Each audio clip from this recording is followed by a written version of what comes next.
Nagtatakbo ang girlfriend nito palabas. Mabilis naman itong sinundan ni Marvin. Nang mapadaan sa kanya si Marvin ay nagulat ito nang magkatitigan sila. Bumakas ang galit sa mga mata nito. Pero nginitian niya lang ito at itinaas pang kupitang hawak niya. Lalapitan sana siya nito pero mas pinili nitong habulin ng kasintahan. Ganyan nga, maghabol ka rin kagaya ng ginawa ko. Magmakaawa ka rin sa taong mahal mo na pakinggan ang paliwanag mo.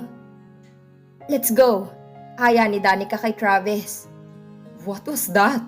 Namamanghang saad nito. Hindi niya ito pinansin at nauna nang lumabas papunta sa parking lot.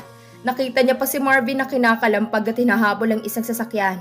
Halos matumba na ito sa humps pero hindi ito hinintuan ng sasakyan na mabilis na umalis. Nagtama ang paningin nila nang humarap ito. Tumalim ang anyo nito nang makita siya. Ni hindi siya nakaramdam ng takot nang galit na maglakad ito papalapit sa kanya. Marahas na hinawakan nito ang braso niya na makalapit ito. Napakasama mo! Ikaw ang may pakana nito. Galit na sigaw nito sa kanya. Masakit ba? Nakakalokong tanong niya dito. Humigpit ang hawak nito sa braso niya. Gusto niyang mapangiwi pero pinigil niya. Dahil sa ginawa mo, sinira mo ang... Ibinabalik ko lang kung anong ginawa mo sa akin. Mariing putol niya dito. Naningkit ang mga mata nito. You deserved it. Sinira mong buhay ng kapatid ko. Siyang sumira ng buhay niya. Malakas na sigaw ni Danica. May bisyo ang kapatid mo. Huwag kang hibang. Kahit hindi kami nagkakilala, masisira pa rin ang buhay niya dahil sa bisyo niya. Oo, nasaktan ko siya nang maghiwalay kami. Pero sapat ba yon para sirain mo ako sa mata ng lalaking mahal ko? Pumatak ang mga luha ni Danica ng sandaling yon. Now tell me, masarap bang maghabol para magpaliwanag sa kasalanang hindi mo naman ginawa? Natigilan naman si Marvin, na natili lang itong nakatitig sa kanya. Ipiniksi niya ang brasong hawak nito. 10 years ago, minahal kita. Binigay ko sa'yo lahat dahil minahal kita. Pero ginamit mo lang ako para sa pansarili mong dahilan. Alam mo bang sakit na pinagdaanan ko? Nawalan ng direksyon ang buhay ko dahil sa'yo. Puno ng hinanakit na sumbat niya dito. Pero hindi ko naisip na gantihan ka. Tapos nung may bumuo ulit sa akin, dun sa sinira mo, babalik ka at manggugulo. Para ano? Para sa pagsira ko sa buhay ng kapatid mong matagal nang sira? Napakakapal ng mukha mo, Marvin. Huminga siya ng malalim. Now at least we're even. Goodbye, Marvin. Huwag mo nang ipanalangin na magkasalubong tayo. Ani ang nakaismid dito habang pinupunasan ng palad ang mga luha. Danica! Napahinto siya nang magsalita ito. I'm sorry. Nilingon niya ito, namumulang mga mata nito at nasa mukha ang pagsisisi. You don't have to. We're even now.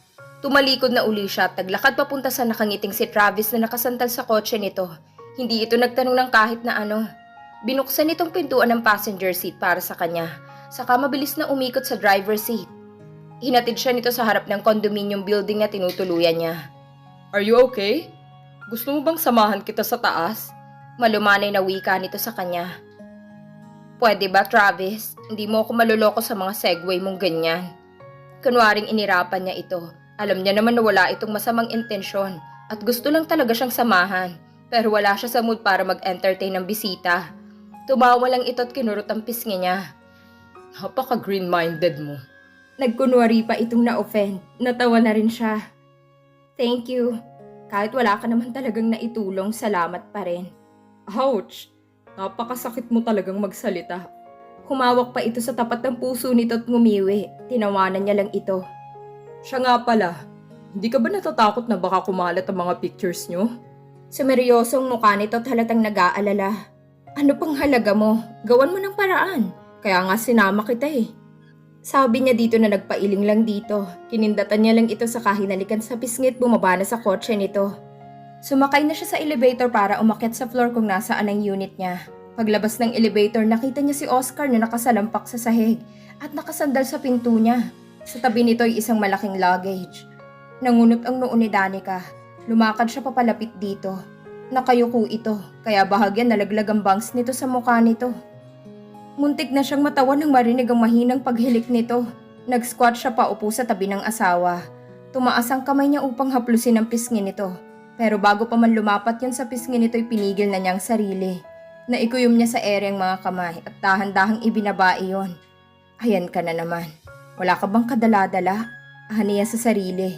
Napakagatlabi siya. Gustong-gusto niyang yakapin ang asawa niya. Muling itinaas niya ang kamay at unti-unting inilapit sa pisngi ni Oscar. Nangunot ang noo niya ng madamang sobrang init ng balat nito. Sinalat niya rin ang leeg nito at sobrang init din. Nilalagnat ka, saad niya. Bumuhos ang pag-aalala niya para sa asawa. Hey, Oscar! Nagsalita lang ito ng marahan pero hindi nagmulat ng mata. Nang tapikin niya ang balikat nito ay akma itong matutumba. Kaya mabilis na niyakap niya ang ulo nito papunta sa balikat niya para hindi matumba. Babe? Nag-angat ito ng muka. Namumungay ang mga mata nito na tumingin sa kanya. Mahal na mahal kita. Balik ka na sa akin.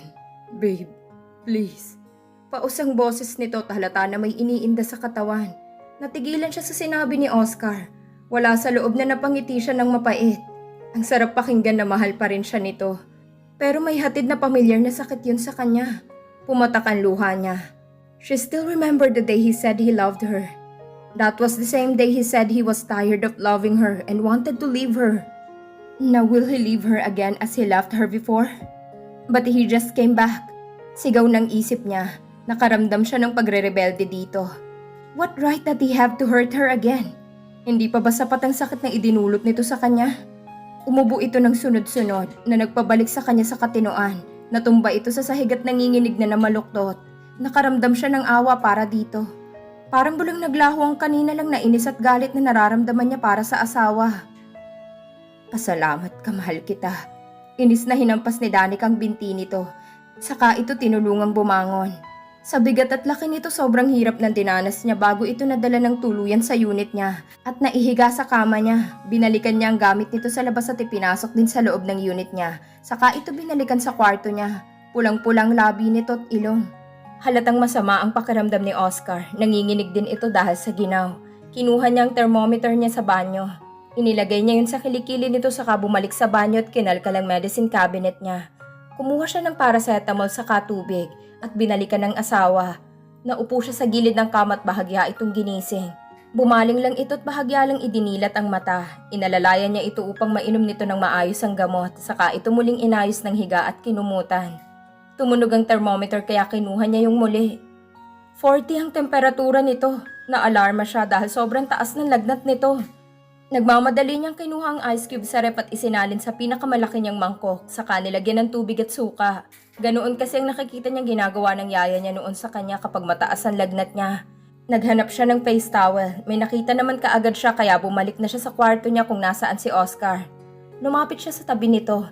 Isinawsaw niyang face towel sa mangkok na may ice cube at piniga. Saka inumpisahang punasan si Oscar. Tiniis niyang huwag matuksong samantalahin ang kahinaan nito. Paulit-ulit niyang pinapaalala sa sarili na galit siya dito. Na oo, mahal niya pa rin si Oscar pero galit siya dito. Magdamag niyang binantayan si Oscar. Hindi na nga niya alam kung anong oras siya nakatulog dahil sa pag-aalaga dito buong magdamag. Basta nagising na lang siya na may kamay na humahaplo sa mukha niya at nakaunan siya sa isang braso nito. Nagmulat siya ng mga mata at nabungaran niyang nakangiting mukha ni Oscar. Good morning. Sabi nito sabay halik sa kanyang noo. Napangiti siya at mas lalong isiniksik ang mukha sa balikat nito. Sininghot niyang natural na amoy nito. She is half asleep, half awake. Inaantok ka pa? Nakiliti siya nang bumulong ito sa kanya. Inumpisahan itong bigyan ng maliliit na halikan tenga at pisngi niya. Nakikiliting napahagikik siya. Ang saya-saya ng feeling niya. Para siyang nakawids dahil sa gaan ng pakiramdam niya. Ito ang namimiss niya. Ganitong eksenang paulit-ulit niyang inaasam na muling mangyari. Yung nasa mga bisig siya ni Oscar at walang galit sa puso na haharang para maging ganito sila ka-sweet. Dahan-dahan siyang hinalikan ni Oscar at puno ng pagkamis na tinugon niya yon. Nakapikit pa rin siya. Natatakot na baka bigla siyang magising at mawala ang napakagandang panaginip na ito. Hinihingal na sumubsob ito sa kanya at mahigpit siyang niyakap. Namiss ko ang mga routine natin. Bulong nito sa tenga niya. Napangiti siya at parang nahihibang na sumagot dito. Ako din. Talaga? Don't worry, dito na ako titira kaya lagi na nating magagawa ang morning routine natin. Natatawang sabi nito. Bigla siyang napadilat at malakas na naitulak si Oscar. What? Hindi pa naginip ang lahat? Bakit? Takang tanong ni Oscar sa kanya. Nanggigigil na binato niya ito ng unan. Anong bakit? Kainis ka, anong ginagawa mo sa akin? Galit ang mga matang tanong niya dito.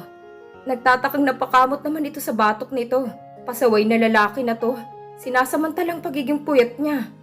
My God, akala niya panaginip lang ang lahat. Napakahibang niya talaga. Kasi binato niya uli ito ng unan para hindi nito matuloy ang sasabihin nito. Huwag ka nang sumagot, nanggigigil ako sa'yo, Oscar. Inis na tumayo siya at walang pakialam na kipkip ang kumot na mabilis siyang nagtungo sa banyo at iniwan ito. Wala na si Oscar paglabas niya ng banyo. Nakaramdam siya ng biglang panghihinayang. Bakit ka manghihinayang? Naghahanap ka na naman ng ikakasakit mo. Inis na tinanggal niya ang tuwalya na nakatapis sa katawan niya at inihagis na lang kung saan. Nang bihis na siya at nag-ayos ng sarili dahil papasok na siya sa opisina. Paglabas niya ng kwarto niya, sumalubong sa kanyang mabagong amoy ng sinangag. Biglang kumalamang sikmura niya, lumakad siya patungo sa kusina. At biglang kumabog ng malakas ang puso niya nang makita doon si Oscar na abala sa pagluluto. Naka-boxer lang ito at t-shirt na puti sa ka-apron. Wala itong sapin sa paa. At home sa bahay niya. Kung titingnan mo itong kumilos parang itong may-ari ng bahay niya. Nilingon siya nito at parang tumigil sa pagtibok ang puso niya nang ngitian siya nito. Maluluto na to, upo ka na. Sabi nito bumaling uli sa ginagawa. Nagiinit ang sulok ng mata ni Danica pero sinaway niya ang sarili. Bakit ba siya nagiging emosyonal? Para kang hibang, Danica. Saway niya sa sarili. Tumingala siya para pigilan ang luhang gustong pumatak. My God, get a grip of yourself, Danica. Hindi mo ikagaganda to, kaya itigil mo ang drama mo. Bumuntong hininga siya at sinikap tanggalin ang bara sa lalamunan niya para hindi gumaralgal ang boses niya. Aalis na ako. Gusto ko pagbalik ko wala ka na dito. Malamig na saad niya kay Oscar. Nakita niyang natigilan ito, bumuntong hininga ito at ini-off ang stove saka humarap sa kanya. Paano kung ayoko? Paano kung sabihin ko sa'yong dito na ako titira?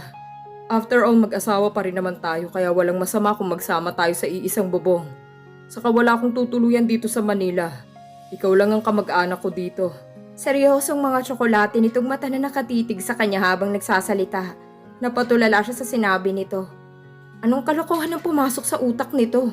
Pinamewangan niya ito. Hey Oscar, for your information nakapile ng annulment papers natin. At isa pa, kondo ko to. Ako magdedesisyon kung sinong gusto't ayaw kong patirahin sa pamamahay ko. Hinihingal sa inis na talak niya dito. At anong akala mo sa kondo ko, bahay aruga? Puntahan ng walang matuluyan? Pinandilatan niya ito. Ngumiti lang si Oscar na lalong ikinainis ni Danica. Anong kahihinatnan ng pagsasama muli ni Danica at Oscar? At dito na po nagtatapos ang kabanata ng ating kwento. Please like, share, subscribe for more uploads. Maraming salamat po.